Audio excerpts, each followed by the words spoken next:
By 1970, the Kinks were able to reach a whole new audience with the success of their hit song Lola. The song went top 5 in the UK and top 10 in America. When I was in college, Lola came out and it was like, the Kinks? They're still around? And, I didn't even know they still existed. With the ban in America lifted, the Kinks were ready to hit the American road again. The story of the Kinks in the 1970s is the story of Ray's attempt to claw back the success in America that he felt had been deprived him in the 1960s. They seem to keep chasing the credit they deserve down increasingly ambitious artistic paths until they're not outdoing anyone.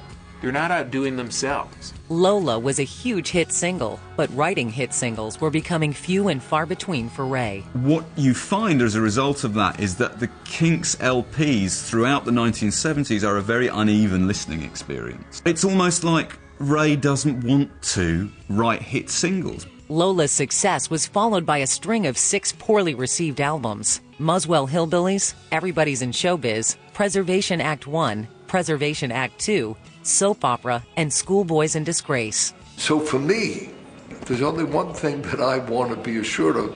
Are you interested in getting back to writing songs that we can get played on the radio? Because without that, you really can't sell albums. Clive Davis, one of the recording industry's most influential executives, begins the Americanization of the Kinks. Clive Davis, I thought, was one of the best things to happen to the Kinks. And that was a very good period, I think. And it helped Ray sort of become a bit less sort of up his own arse. When we got together, we had much greater success in the United States than they were able to enjoy in the UK. Arista Records got a hold of it and said, you should really be a big arena act. I was a bit scared at first because I thought, we don't play places like this.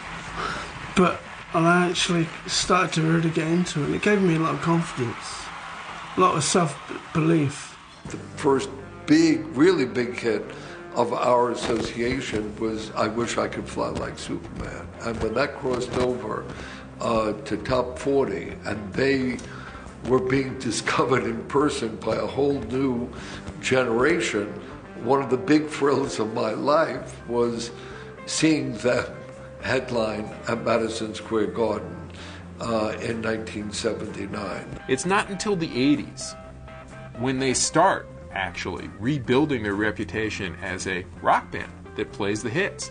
And they put out an album not sarcastically titled Give the People What They Want and Hope They Get What They Deserve, that they're going to have hits.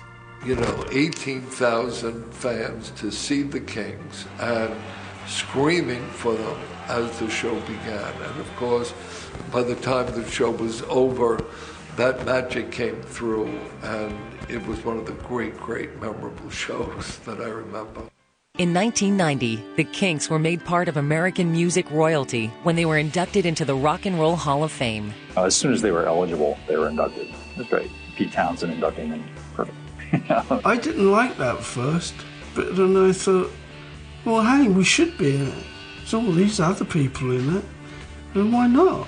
And I thought, okay, we should be in it. Thank you.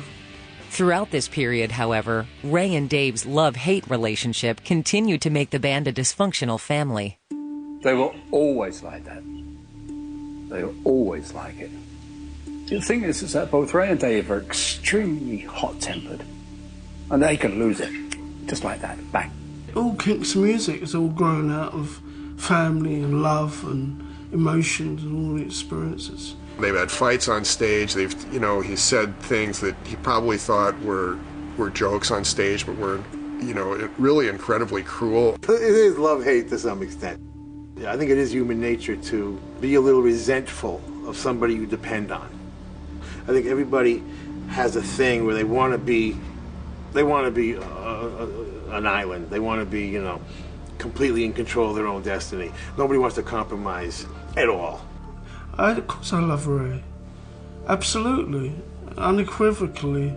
And that's probably been a problem. Yeah, I mean, we didn't talk enough, really, as a band. Everyone had individual sort of ideas of what should happen, what shouldn't happen. Ray Davies, there's a part of him that wants people around him in a situation of relative equality.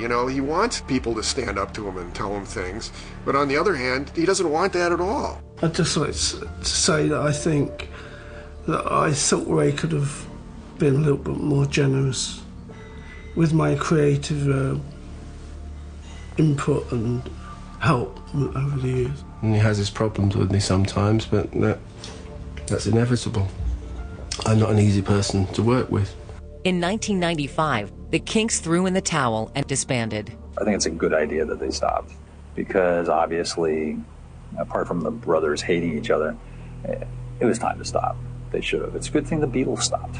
Though the Davis brothers had gone their separate ways, life-threatening events loomed on the horizon and would eventually bring them together once again. I was devastated.